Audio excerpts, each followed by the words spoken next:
Palipane. Saya dari Prodi Akuntansi Universitas Maritim Raja Ali Haji. Pada kesempatan kali ini saya akan mempresentasikan hasil penelitian saya yang berjudul Pengaruh Intelektual Kapital, Interest Governance Ratio, Sales World, dan Produk Market terhadap nilai perusahaan pada perusahaan sektor properti dan real estate yang terdaftar di Bursa Efek Indonesia periode tahun 2021-2025.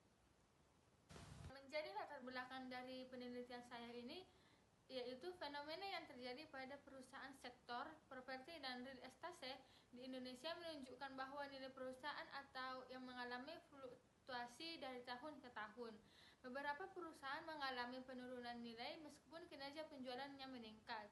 Sebaliknya, ada perusahaan dengan kinerja keuangan yang baik namun nilai perusahaannya tidak stabil di pasar. Baik, untuk selanjutnya kita masuk ke rumusan masalah. Yang menjadi rumusan masalah dalam penelitian saya ini ada 5 bagian. Yang pertama, apakah intelektual kapital berpengaruh terhadap nilai perusahaan pada perusahaan sektor properti dan real estate yang terdaftar di Bursa Efek Indonesia tahun 2021 sampai 2025. Yang kedua, apakah interest governance ratio berpengaruh terhadap nilai perusahaan pada sektor properti dan real estate yang terdaftar di Bursa Efek Indonesia tahun 2021 sampai 2025.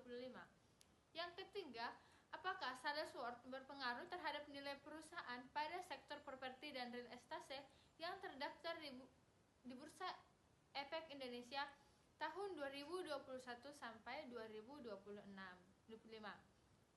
Yang keempat, apakah produk market berpengaruh terhadap nilai perusahaan pada sektor properti dan real estate pada tahun 2021 sampai 2025. Yang kelima, apakah intelektual kapital, interest governance ratio, dan sales world dan produk market secara simultan berpengaruh terhadap nilai perusahaan pada sektor properti dan real estate yang terdaftar di Bursa Efek Indonesia tahun 2021 sampai 2026. Penelitian saya ini adalah untuk mengetahui pengaruh intelektual kapital, interest governance ratio, dan sales world dan produk market terhadap nilai perusahaan pada sektor properti dan real estate yang terdaftar di Bursa Efek Indonesia tahun 2021 sampai 2025 baik secara parsial maupun simultan.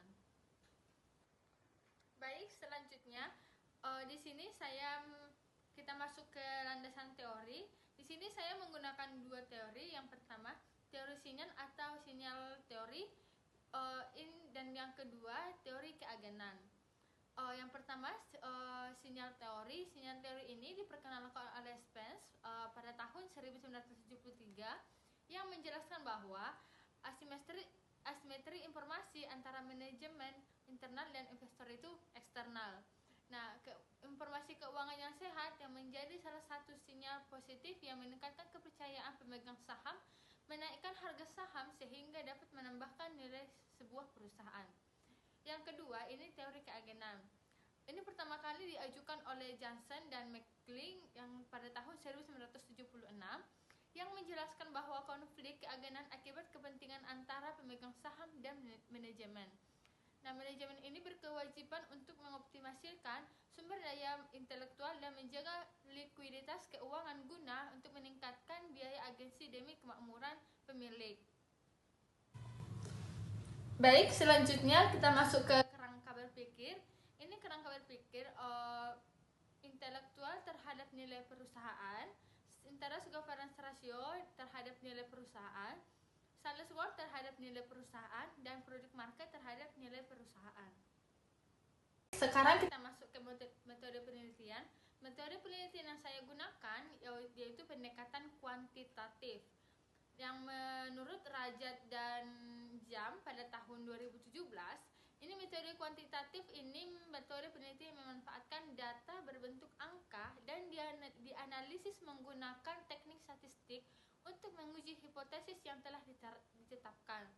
Nah, sementara itu pendekatan asosiatif atau kasual digunakan untuk menganalisis hubungan antara pengaruh variabel dependen terhadap variabel independen. variabel independen dalam meneliti meliputi intelektual, interest governance ratio, sales worth, dan produk market. Sedangkan variabel independen itu yaitu nilai perusahaan. Baik, selanjutnya kita masuk ke variabel dan hipotesis. Di sini saya menggunakan 4 hipotesis, yaitu yang pertama, intelektual kapital berpengaruh positif terhadap nilai perusahaan. Yang kedua, interest governance ratio berpengaruh positif terhadap nilai perusahaan. Yang ketiga, sales worth berpengaruh positif terhadap nilai perusahaan. Yang keempat, produk market berpengaruh positif terhadap nilai perusahaan. Baik, sekarang kita masuk ke populasi dan sampel penelitian. Di sini saya menggunakan metode progressive sampling yang sampel berdasarkan kriteria kelengkapan data dan representatif guna untuk menjaga keakuratan hasil statistik.